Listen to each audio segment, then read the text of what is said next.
So I have Enscape open in Revit, and I wanted to go over the visual settings really quickly. One of the first things I wanted to show you is up here in your uh, ribbon up here, you have some options. One of them is 2-point perspective. So if you go to perspective, it's hard to see, but you can see that this guy is at an angle. It's not vertical. This guy is at an angle. And if you go to 2-point, if you're doing a still, I would highly recommend that. The other thing I would recommend is if you come over and click this safe frame, it will show you what is actually going to render. So if I click on that, it's actually reading the resolution from the visual settings and showing you exactly what's going to render. So I have that on too when I'm doing still renders for sure. The visual settings are right here. And if you come into the visual settings, the first is the main. And if it says none, it's going to use the materials from Revit. If you go to white, it'll turn it white. I do like to have the outlines on. They get a little cartoonish when they get big, but if they're down around 5%, they actually look pretty good. And I actually leave them on with none. There's also polystyrol, which is like styrofoam. And then you can see it there. It has like a transmission amount. And then there's a light view that shows you how much light is falling on a surface and gives you the lux readout up here. I'm just going to go back to none. Here's that 2-point perspective. It is also, these two are combined. So if you change one, it updates the other. This is the exposure. So what is the aperture of the camera?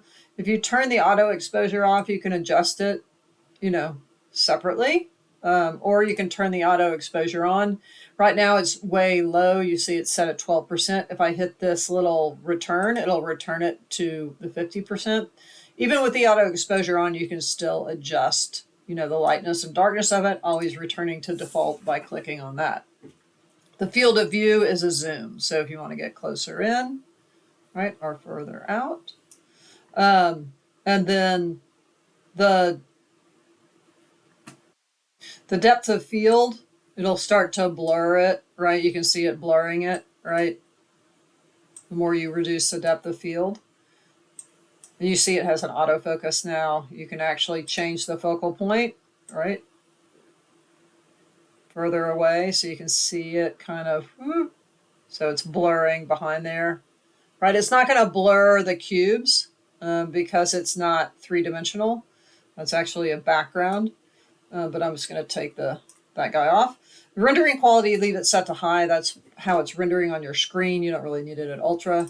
The image is like a little Photoshop. So if I take off the auto contrast, you can individually contrast the highlights, right?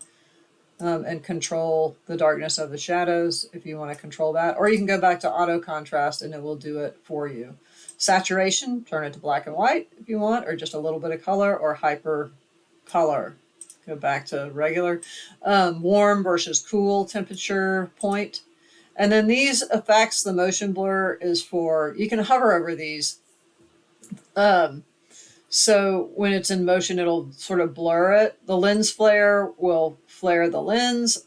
The bloom will make it very soft focus. I don't tend to, maybe a little bit of soft focus. The vignette will make a dark outline around it. And then the chromatic aberration, honestly, the color shift, I'm not really clear what it does, but apparently it makes it less sharp. The atmosphere, so you can have fog, right? Intensity, you can see the fog coming in, and the height, it'll change the height and make it kind of foggy in the background. So you could use that if you want that effect.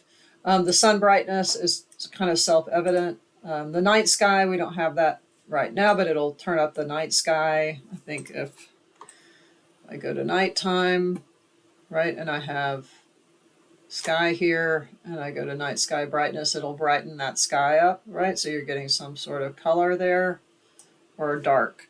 So let me go back to, whoops, shoot, hold on. Okay, so I got us back, but to change the time of day, I'm holding down the shift key and then pressing on my right mouse button and moving my mouse, and that will actually change the time of day based on whatever your sun settings are in Revit. So you can change that up. And you can play around with these artificial light. We don't have any artificial lights. The wind intensity isn't going to make any difference here. If you had some trees or something in here that were blowing and you were doing a video, it would make it blow more. The sky, you can actually do just a white background, which is totally fine. So you can just get rid of the whole background if you want to. I will typically use the white cubes, although I'm getting a little bit of a line here. You do have to have a floor to get your shadows, to get the shadows to do it. So there are other backgrounds, but I would kind of stay away from them. They're a little weird. I would stick with the white cubes or the clear. Oh, sorry, not the clear, the white ground, I guess.